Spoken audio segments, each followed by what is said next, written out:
ନା ଭଞ୍ଜ କିଲ୍ଲା। ଏହା ଏକ ଛୋଟ ଗାଁ। ଲୋକମାନେ ଅତ୍ୟନ୍ତ ଗରିବ। ଅନ୍ୟମାନଙ୍କ ଘରେ କାମ କରି କିମ୍ବା ଦିନ ମଜୁରିଆ ଭାବେ ଖଟି ଏମାନେ ନିଜ ଘର ଚଳାନ୍ତି।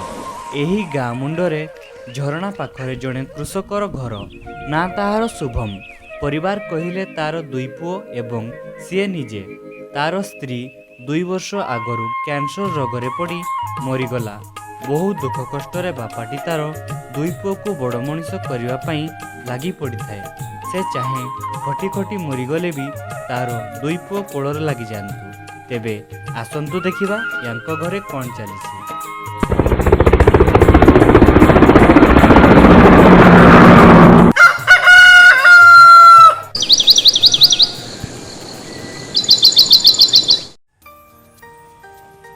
भाई ए भाई भाई भाई भाई अरे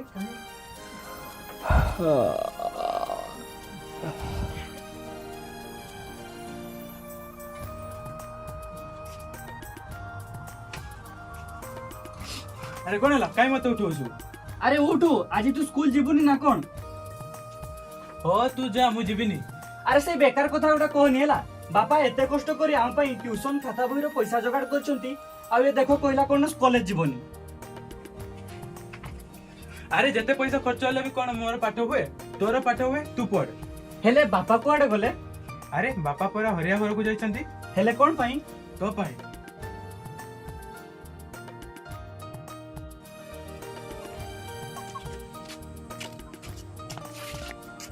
अरे भाई हेले मु कोन गली मोर तो एथर प्लस 2 परीक्षा सरीबो मु जानि छी मु नियाती फेल हेतिबो किंतु ता सहित एथर तोर 10 क्लास हबो 2-3 टी ट्यूशन कले केमते तू परीक्षा रे भलो नंबर रखिबो सेति पई बापा हरिया घर को जाइछंती काम खोजिया पे ओहो कोन है बापा किछि नाइ रे बो बापा काम मिला हाँ रे पुआ मत काम मिलगला मत जते कष्ट हेले मध्य मु तो सान भाई को पाठ पढ़ाइबी जा फल कि आम घर परिस्थिति सुधरिबो हाँ पा तुम चिंता करनी से निश्चय भल पाठ पढ़िबो। दिन पर दिन बीती चलिला। मोहन बहुत भल पाठ पढ़ी आगकू आगे चलता। एही भितरे ता बापा और ता बड़ भाई या ता घरे काम करी पैसा जोगाड़ करुथांती। भाबुछंती पुआ आमर दुख नेब। समय हेउची गतिशील। यह काहारी को अपेक्षा करे नहीं। तेणु एही गरीब मानक प्रति कौन यह व्यतिक्रम हबो। मैट्रिक परीक्षा हेला एवं सरिला। एबे रहिला रिजल्ट रो अपेक्षा। मे मास रिजल्ट दिन। तेबे आसंतु देखिबा यांको घरे कोन चलछि। बापा बापा अरे कोन हला काहे एते जरे पार्टी करजो आज पर रिजल्ट बाबू कोडे वाला अरे तो सीजे तो रिजल्ट आनिया पई केतेबेलु बाहरी गलानी महाप्रभु को आशीर्वाद रो से भलो अंक आनिथिबो। हां पा से नियाती भलो नंबर रखिथिबो। अबेरे मास्टर एमिति आम पैसा बही अल्प दुष्ट बेसी जगना सिलटा खाड़ी जेमिति जोड़ी। अरे सांग देख मु 10वीं परीक्षा रे फास्ट हो जाई छी। अच्छा अच्छा ताले ये रकम रो पाठ पढ़ा चली छी नहीं पाठ साठ रे ढीला हमें 10म पीला ठीके बदमाश ठीके रंगीला हमें 10म पीला। अरे नहीं पाठ साठ रे ढीला हमें 10म पीला ठीके बदमाश ठीके रंगीला हमें 10म पीला। अरे वाला कहा अरे सुनो अरे बिट्टा दादा के बिट्टा दादा के चिट्ठीला अरे भूल गए बिट्टा दादा की रिजल्ट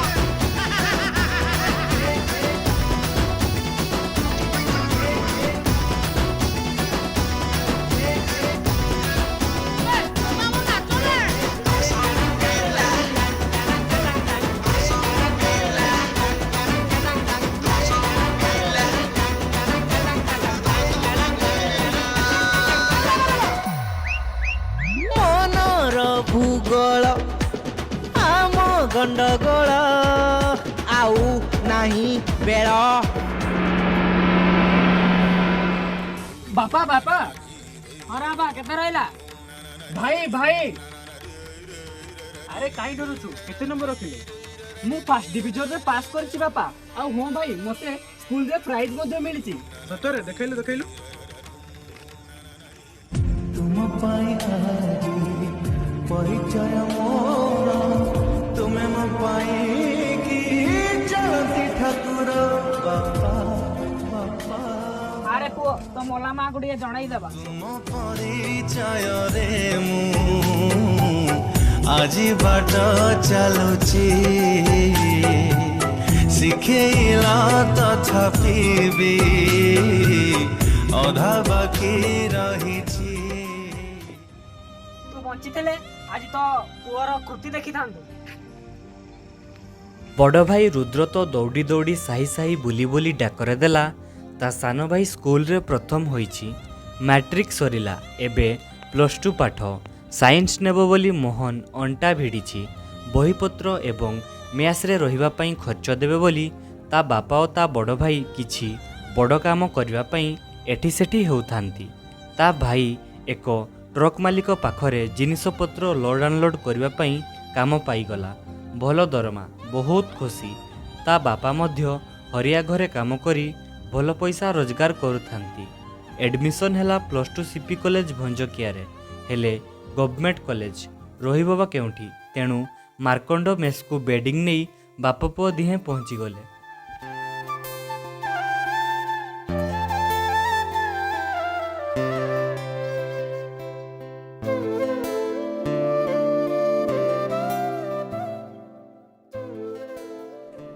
ଆଜ୍ଞା ସାର୍ ନମସ୍କାର। ଆଜ୍ଞା ସାର୍ କୁହନ୍ତୁ। ଆଚ୍ଛା ଏଠି ବ୍ୟବସ୍ଥା ଭଲ ତ? ଏହି ଅଞ୍ଚଳରେ ମାର୍କଣ୍ଡ ମେସ୍ 1 ନମ୍ବର ହେବା ସହିତ ଭଲ ଭଲ ମେଧାବୀ ପିଲାମାନେ ଏଠାରେ ରୁହନ୍ତି। ହଁ ହଁ ମୋ ପୁଅ ବି ଆମ ସ୍କୁଲରେ ଫାଷ୍ଟ ହୋଇଥିଲା। ତାହେଲେ ଚିନ୍ତା କରୁନି, ଏଠି ରହି ସେ ଆହୁରି ଭଲ ମାର୍କ ରଖିବୁ। ଆଜ୍ଞା ତାହେଲେ ଆପଣଙ୍କ ମେସ୍ ଖର୍ଚ୍ଚ କେତେ? ତେଣୁ ଆଜ୍ଞା ମାସକୁ 4000।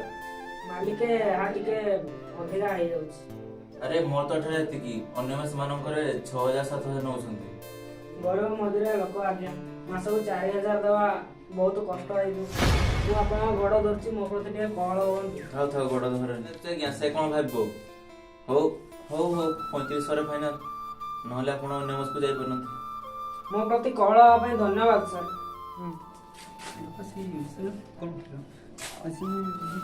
ଚାଲିଲି, ନହେଲେ ବସ୍ ପଳେଇବ। ମେସ୍ ଖର୍ଚ୍ଚ ଦେଇଦେଇଛି, ଖାଇ ପିଇକି ଭଲ ରହିବୁ। ଏଇ ନେ ରଖିଥା। ଥାଉ ତ ବାବା, ମୋର ଟଙ୍କା ଦରକାର ନାହିଁ। ରଖିଥାରେ ପୁଅ, ଖାତା ବହି ତ କିଣି ଦେଇଛି, ଅନ୍ୟ କୋଉ ଖର୍ଚ୍ଚ ହେଲେ ମତେ ଫୋନ କରିବୁ। ବାପା ବସ୍ରେ ଘରକୁ ଚାଲିଗଲେ। ପୁଅ ବେଡ଼ିଂ ଧରି ଗୋଟେ ରୁମ୍ ବାଛି ତାର ଜିନିଷପତ୍ର ସଜାଡ଼ିବାରେ ଲାଗିଲା। ତା ରୁମ୍ରେ ଆଉ 2 ଜଣ ପିଲା ଥିଲେ, ହିମାଂଶୁ ଓ ପ୍ରମୋଦ।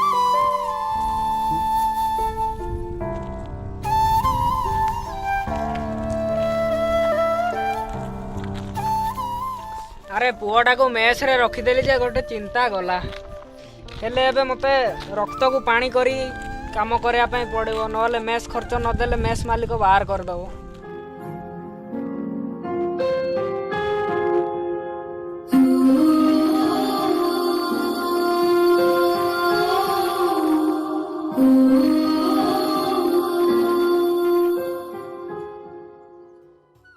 ଦେଖିବାକୁ ତ ସେ ପିଲା 2 ଜଣ ଅତ୍ୟନ୍ତ ସରଳ ଥିଲେ, ତେଣୁ ତାଙ୍କ ସହିତ ଏହି ଗାଉଁଲି ସରଳିଆ ପିଲାଟା ସାଙ୍ଗ ହେଇଗଲା। ସେ ଭାବୁଥିଲା ପିଲା 2 ଜଣ ଅତ୍ୟନ୍ତ ଭଲ, କିନ୍ତୁ ଅସଲ କଥାଟା ପରେ ଜଣା ପଡ଼ିଲା। କିନ୍ତୁ ତା ପୂର୍ବରୁ ମୁଁ ଆପଣମାନଙ୍କୁ ଗୋଟେ କଥା କହି ରଖେ, ଆପଣମାନଙ୍କ ମଧ୍ୟରୁ ତ ଅନେକ ଲୋକ ମେସ୍ କିମ୍ବା ହଷ୍ଟେଲରେ ରହିଥିବେ। ଆପଣ ତ ଜାଣିଥିବେ ସେଠାରେ ଭଲ ପିଲା ମଧ୍ୟ ଥାଆନ୍ତି ଏବଂ ଖରାପ ପିଲା ମଧ୍ୟ ଥାଆନ୍ତି। ଖରାପ ପିଲାମାନେ ଭଲ ପାଠ ପଢ଼ୁନଥିବା ପିଲା ନୁହଁ, ଯେଉଁମାନେ ନିଶା ପ୍ରତି ଆସକ୍ତ ହୋଇଥାନ୍ତି। ଏହି ପିଲା 2 ଜଣ ମଧ୍ୟ ସେହିପରି। କିନ୍ତୁ ଏହି କଥାଟି ମୋହନ ଜାଣିନଥିଲା। ମେସ୍ରେ ରହିବାର 10 ଦିନ ପରେ 3 ଜଣ କଲେଜରୁ ଫେରିବା ପରେ ମେସ୍କୁ ଚାଲିଗଲେ।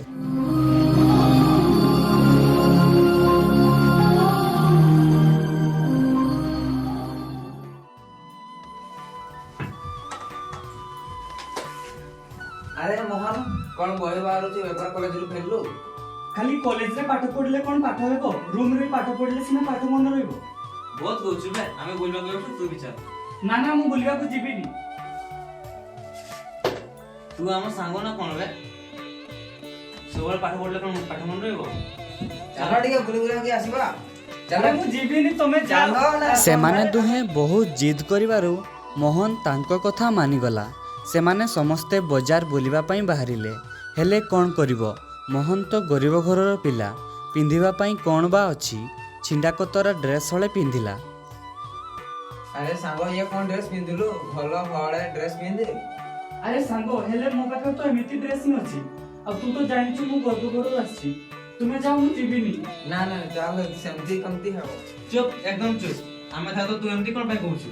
ନେ ଗୋଟେ ନୂଆ ଡ୍ରେସ୍ ଦେଉଛି, ପୁରା ହିରୋ ଭଳିଆ ଲାଗିବ।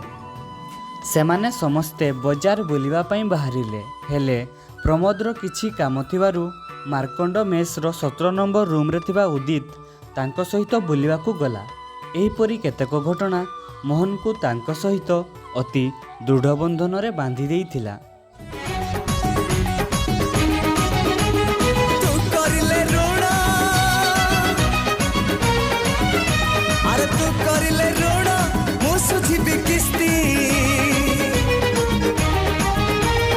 তোর মোর এই তো তোর মোর, তোর মোর, তোর মোর, এই তো তোর মোর দোস্তি, এই তো তোর মোর দোস্তি, এই তো তোর মোর দোস্তি। তু করিলে পাপ, আরে তু করিলে পাপ, মু পাইবি শাস্তি। তোর মোর এই তো তোর মোর, তোর মোর, তোর মোর, এই তো তোর মোর দোস্তি, এই তো তোর মোর দোস্তি, এই তো তোর মোর দোস্তি।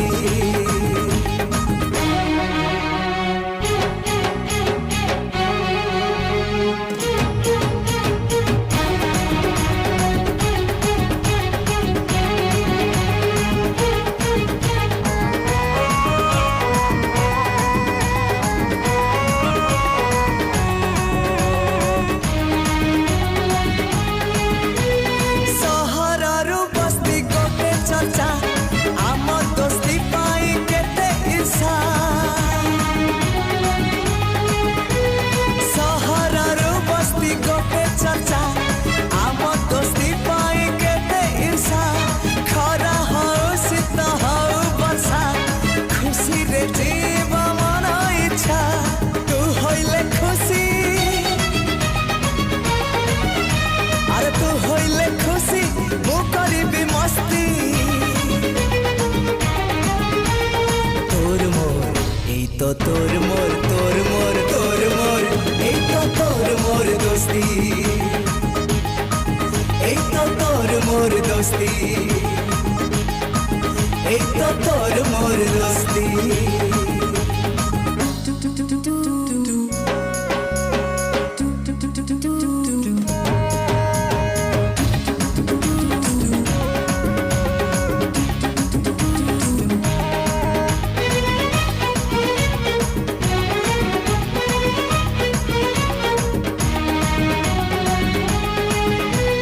ତିନୋଟି ଦେହରେ ଗୋଟେ ମନ, ଛଅଟି ଆଖିରେ ଗୋଟେ ସ୍ୱପ୍ନ। ତିନୋଟି ଦେହରେ ଗୋଟେ ମନ, ଛଅଟି ଆଖିରେ ଗୋଟେ ସ୍ୱପ୍ନ। ସରିଯିବ ପଛେ 7 ଜନ୍ମ, ସରିବନି କେବେ ଆମ ପ୍ରେମ। ତୁ କରିଲେ କଳି, আরে তু করিলে কলি, মু করিবি কুস্তি। তোর মোর এই তো তোর মোর, তোর মোর, তোর মোর, এই তো তোর মোর দোস্তি। ଦିନକର ଘଟଣା। ମୋହନ, ପ୍ରମୋଦ ଓ ହିମାଂଶୁ ମେସ୍ ମାଲିକର ସ୍କୁଟି ନେଇ ବଜାର ଆଡ଼କୁ ଯାଇଥାନ୍ତି।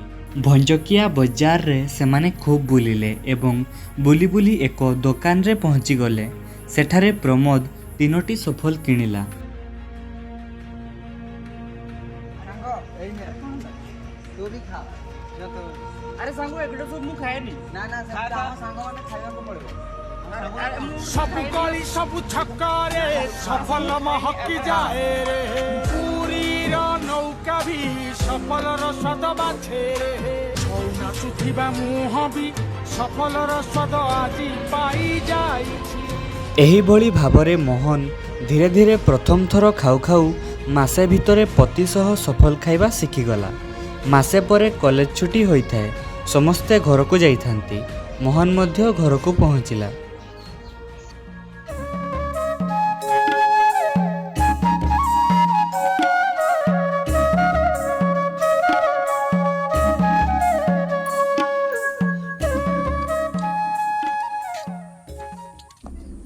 ଆରେ ମୋହନ ତୋର ଦାନ୍ତ ଗୁଡ଼ା କାହିଁ ନାଇଁ ଦେଖାଉଛି?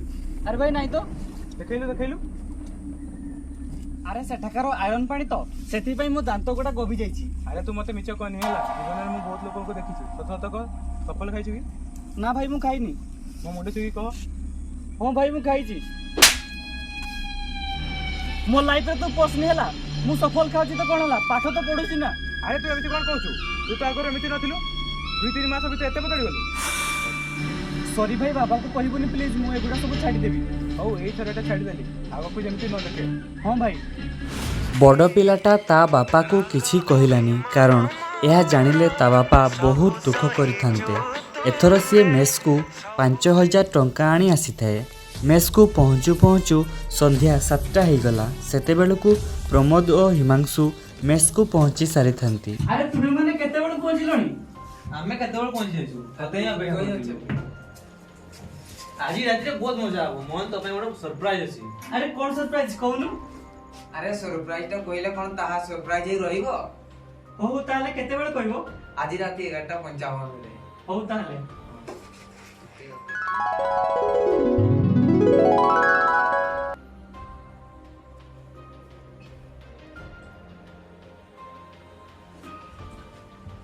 ଆଉ ଯୋଗୀ ହବନି ବେ यार, କ'ଣ ସରପ୍ରାଇଜ ଟା କହ। ହଉ ଶୁଣ, କାଲି ହିମାଂଶୁର ଜନ୍ମଦିନ। 12ଟା ବାଜିକୁ ଆଉ 5 ମିନିଟ୍ ଅଛି। ତ କାଲି ପାର୍ଟି କରିବା। ହେଲେ କି ପାର୍ଟି? ଆରେ ଟିକେ ଅପେକ୍ଷା କର, ଅଧୈର୍ଯ୍ୟ କାହିଁକି ହଉଛ? ହଉ ତାହେଲେ ଚାଲ ଶୋଇପଡ଼ିବା।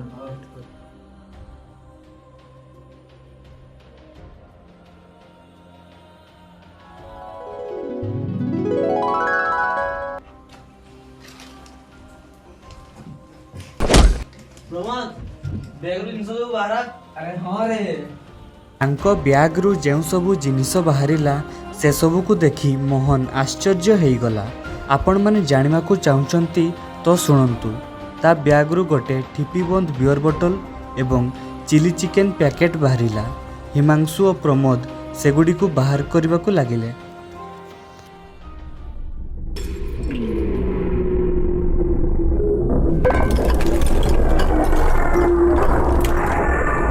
ଆରେ ମୋହନ ଆସୁନୁ। ନାଇଁ ରେ ସାଙ୍ଗ, ମୁଁ ଏଗୁଡ଼ା ପିଇବିନି। ଶଳା ମାସେ ସଫଲ ଖାଇଲି, ଦାନ୍ତ ଗୁଡ଼ା ସବୁ ନାଲି ହେଇଯାଇଥିଲା। ଘରେ ଧରା ପଡ଼ିଗଲି। ଯଦି ଏଥର ମଦ ପିଇବି ମତେ ନିଶ୍ଚୟ ଘରୁ ତୋଡ଼ିଦେବେ। ଆବେ କିଛି ହବନି, ତୁ ଆ କହିଲି ପରା। ନାଇଁ ରେ ବାଳ, ସେଇ ମଦ ଗୁଡ଼ା ପିଇ ହବନି। ଯଦି ଏତେ ଚାହୁଁଛ ହେଲେ ସେଇ ଚିଲି ଚିକେନଟା ମତେ ଟିକେ ଦିଅ। ସେମିତି କେମିତି ହବ? ଅଛି ଆଉ ବାଳ ନା ଆଉ ଆଜି ମୋ ଜନ୍ମଦିନ। ତୁ ଟେନସନ କାଇଁ ନଉଛୁ? ତୁ ପଇସା ଦେଇଥିଲୁ କି? ଆରେ ନାଇଁ ରେ ଭାଇ। ଆରେ ଶୁଣ, ଜୀବନଟା ହଉଛି ଥରେ ମିଳେ। କାଲି ଥିବୁ କି ନଥିବୁ, ନେ ଥରେ ଟ୍ରାଏ କରିଦେ। ଆରେ ସାଙ୍ଗ ଦେ ହେଲେ ଅଳ୍ପ। ଅଳ୍ପ କ'ଣ ଇଆ ପି।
ଏଇଟା ଥିଲା ପ୍ରଥମ ଥର। ଏହାପରେ ମୋହନର ମଧ୍ୟ ମଦ ପ୍ରତି ଧୀରେ ଧୀରେ ଆସକ୍ତି ବଢ଼ିବାକୁ ଲାଗିଲା। ପ୍ରଥମେ ମାସରେ ଥରେ, ତାପରେ ସପ୍ତାହରେ ଥରେ ଏବଂ ଏବେ 2 ଦିନ ଛାଡ଼ି ସେ ମଦ ପିଇବାକୁ ଲାଗିଲା। ହିମାଂଶୁ ଓ ପ୍ରମୋଦ ଧନୀ ପରିବାରରୁ ଥିବାରୁ ପଇସା ପତ୍ରର ଅଭାବ ନଥିଲା। ଏଇଭଳି ଭାବରେ ସେ ନିଶାଦ୍ରବ୍ୟ ଖାଇବା ଶିଖିଗଲା।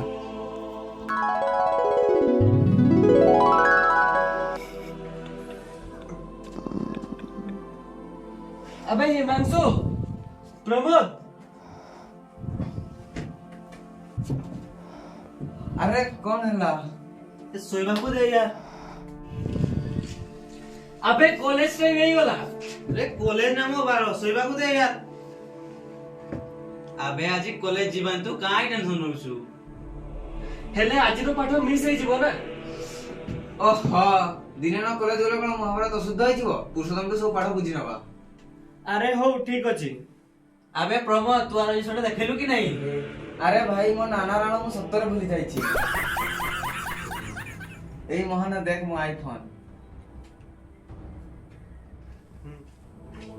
अरे तो पाकर तो फोन थिला पुणी नुआ काई नेलु ବାକ୍ ଶଳା ଏଇଟା ସାମାନ୍ୟ ଫୋନ ନୁହଁ ଆଇଫୋନ। एटार पुणी कोन हो अरे सांगो एटरे फोटो वीडियो उडा पूरा पानी बढ़िया उठी। अरे तू କହୁଥିଲୁ ନା ତୋର ଇନଷ୍ଟାଗ୍ରାମ କି ଫେସବୁକ ରେ ଆକାଉଣ୍ଟ ହିଁ ନାହିଁ? हां ଆଜି ଫଟୋ ଉଠେ ରିଲ୍ସ କରି ତୋତେ ପୁରା ପୁରି ହିରୋ କରିଦବା। अरे तू मो सांगो नो यार तुमे मो भाई मते छाडी कि तुमे केबे भी जीवन यार हारी गली प्रेम रे मु खाई गली धोका भांगी गला बाली घर बंचिछि मु एका रंग नेई फेरी बनी आओ से ଏହିଭଳି ଭାବରେ ସମୟ ଗଡ଼ି ଚାଲିଲା। ଏବେ ମୋହନ ପାଠ ପଢ଼ାରେ କମ୍ ରିଲ୍ସ ବନେଇବା ଓ ଇନଷ୍ଟାଗ୍ରାମ ଫେସବୁକରେ ନୂଆ ନୂଆ ପୋଷ୍ଟ କରିବା ଏହିସବୁ କାମରେ ଅଧିକ ମନ ଲଗାଇବାକୁ ଲାଗିଲା। ଗୁଟଖା ଖଇନି ପାଟିରୁ ଛାଡ଼ୁନି, ରାତି ହେଲେ ଧୂଆଁ ଉଡ଼ୁଛି। ବାପା ଓ ଭାଇ ଏସବୁ ବିଷୟରେ ଜାଣିସାରିଲେଣି, ତାକୁ କେତେଥର ତାଗିଦ କଲେଣି, ହେଲେ କ'ଣ ହେବ, ଏଇଟା ନିଶା ଆଜ୍ଞା, ଏକାଥରକେ ଛାଡ଼ିବନି। ଏହିଭଳି ଦିନ ପରେ ଦିନ ବିତି ଚାଲିଲା। ମୋହନ ପାଠପଢ଼ା କଥା ଭୁଲିବାକୁ ଲାଗିଲା। आज मु पीनी आज मु चुईनी आज मु पीनी आज मु चुईनी मिछे हुए लोक हसा तो बाकी अछि काली रो निशा बाकी अछि काली रो निशा। ଏହିଭଳି ଭାବରେ ଦିନ ପରେ ଦିନ ବିତି ଚାଲିଲା। ମୋହନ ପାଠପଢ଼ା କଥା ଧୀରେ ଧୀରେ ଭୁଲିବାକୁ ଲାଗିଲା। କଲେଜରେ ପାଠପଢ଼ାର ବର୍ଷେ ପୂରିଗଲା। ସିପି କଲେଜରେ ଅନୁଆଲ ଫଙ୍କସନ୍ ରାତି, ବିଭିନ୍ନ ପ୍ରକାର ନାଚ ଗୀତ ହେଲା। ତା ସାଙ୍ଗମାନେ ମଦ ପିଇ ଇଆଡ଼େ ସିଆଡ଼େ ଗଡ଼ୁଥାନ୍ତି। ମୋହନ ମଧ୍ୟ ଏଥିରୁ ବାଦ ପଡ଼ିଲାନି। ସେ ମଧ୍ୟ ସେଦିନ ସାଙ୍ଗମାନଙ୍କ ସହିତ ମଦ ପିଇଥିଲା। ସେଦିନ ଅନୁଆଲ ଫଙ୍କସନ୍ ପରେ ଛୁଟି ହେବାର ଥାଏ, ତେଣୁ ମୋହନ ତାର ସାଙ୍ଗ ଉଦିତ ସହିତ ଭଞ୍ଜକିଆ ମାର୍କେଟ ଆଡ଼କୁ ଯାଉଥିଲେ।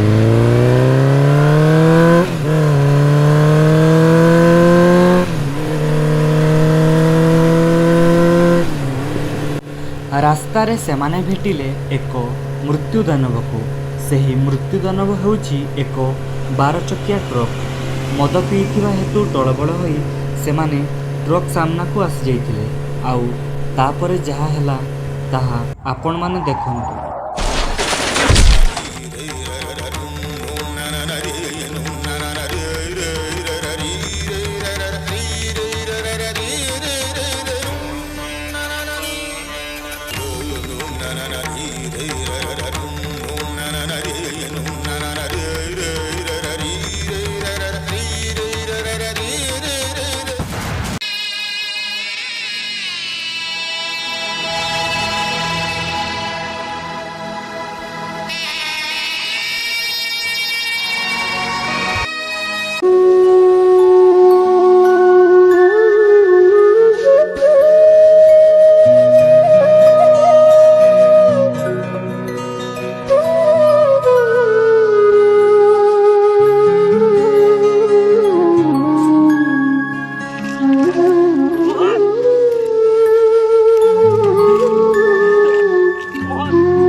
ଆରେ ହିମାଂଶୁ ତୁ ଜାଣିଛୁ କି ନାହିଁ ତୋର ସାଙ୍ଗ ମୋହନର ରୋଡ ଆକ୍ସିଡେଣ୍ଟ ହେଇଯାଇଛି। ତାକୁ ଭଞ୍ଜକିଆ ବଡ଼ ମେଡିକାଲରେ ଭର୍ତ୍ତି କରିଛନ୍ତି।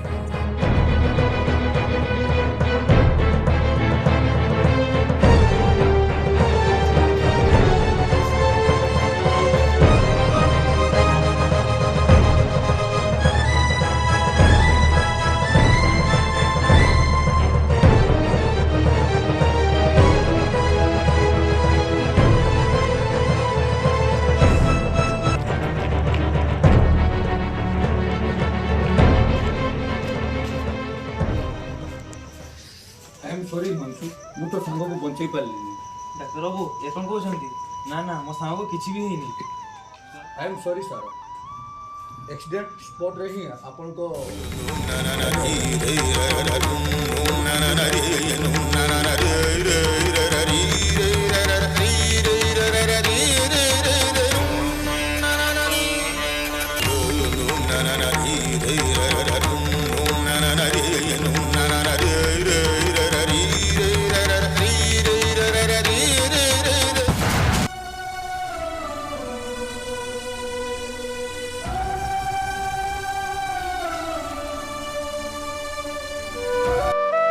ତେବେ ସାଙ୍ଗମାନେ ଏହି ଭିଡ଼ିଓଟି ଆପଣମାନଙ୍କୁ କିଭଳି ଲାଗିଲା ଲାଇକ୍ କମେଣ୍ଟ କରି ନିଶ୍ଚୟ ଜଣାଇବେ। ଯଦି ଏହି ଭିଡ଼ିଓଟି ଆପଣମାନଙ୍କୁ ଭଲ ଲାଗିଥାଏ ତେବେ ନିଜ ଫ୍ରେଣ୍ଡସ୍ମାନଙ୍କ ସହିତ ସେୟାର କରିବାକୁ ଜମାରୁ ଭୁଲିବେନି। ତେବେ ଫ୍ରେଣ୍ଡସ୍ MKB ଅଫିସିଆଲ ପ୍ରୋଡକ୍ସନର ଏଇଟା ପ୍ରଥମ ସର୍ଟ ଫିଲ୍ମ ଥିଲା। ଅପ୍ରତ୍ୟାଶିତକୁ ଆପଣମାନେ ନିଶ୍ଚୟ ଭାବରେ ଭଲ ପାଇବା ଦେବେ ବୋଲି ମୋର ବିଶ୍ୱାସ। ତେବେ ନେକ୍ସଟ ଆମେ ଆହୁରି ଭଲ ଭଲ ସର୍ଟ ଫିଲ୍ମ ତିଆରି କରିବାକୁ ଚେଷ୍ଟା କରିବୁ। ତେବେ କଳାକାରମାନଙ୍କୁ ଲାଇକ୍ କମେଣ୍ଟ ସେୟାର କରି ଟିକେ ଉତ୍ସାହ କରିବେ। ତେବେ ଠିକ୍ ଅଛି, ନେକ୍ସଟ ଭିଡ଼ିଓରେ ଆପଣମାନଙ୍କ ସହିତ ଦେଖା ହେବ।